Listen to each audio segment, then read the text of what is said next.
I was talking with a client yesterday, just coming up with some ideas of a solution that we could put together for a sensitive topic. So I guess mostly around like modern slavery is what we're talking about specifically.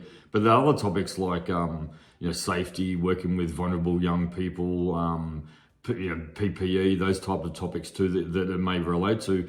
And it reminded me of a project that we did years ago in defence, which was learning the information and the nature of defence and warfighting and the like.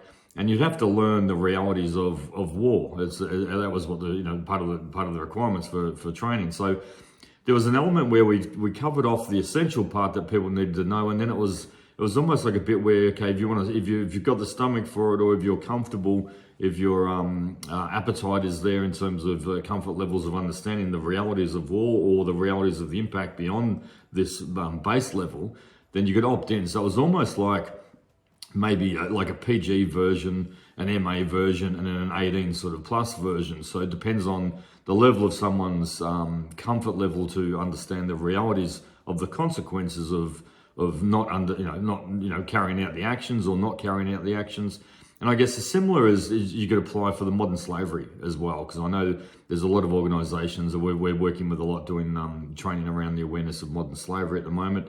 But I mean, also, like I said, there's opportunities in like PPE and safety and the like, of where you could have the consequences and people need to be aware. But at the same time, it could be, if you want to, finish watching the story, if you're open to, if you're interested of how this may unfold, there's the MA version or the 18 plus sort of version where you can see the consequences firsthand. For example, years ago we worked with operating safely around forklifts, and we had a sort of opposing sort of views of someone talking about their experiences of where they ran over someone, and then another person was talking about their experiences of having an injury and sort of the anxieties and related recovery from that. And those two stories converged.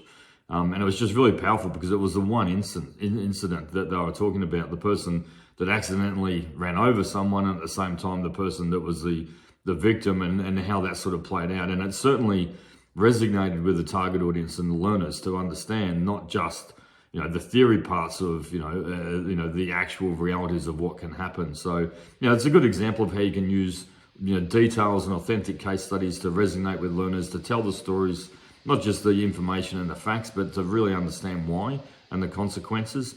And if you're pushing comfort zones, then an opt-in option is there to say, okay, well, if you want to know what actually happened at the end of the story here or how this unfolded, then you could opt in for that, like an MAPG sort of version. It might be a great way to hit home with the stories that you tell in your e-learning solutions. I thought I'd share that because it could be useful in so many areas.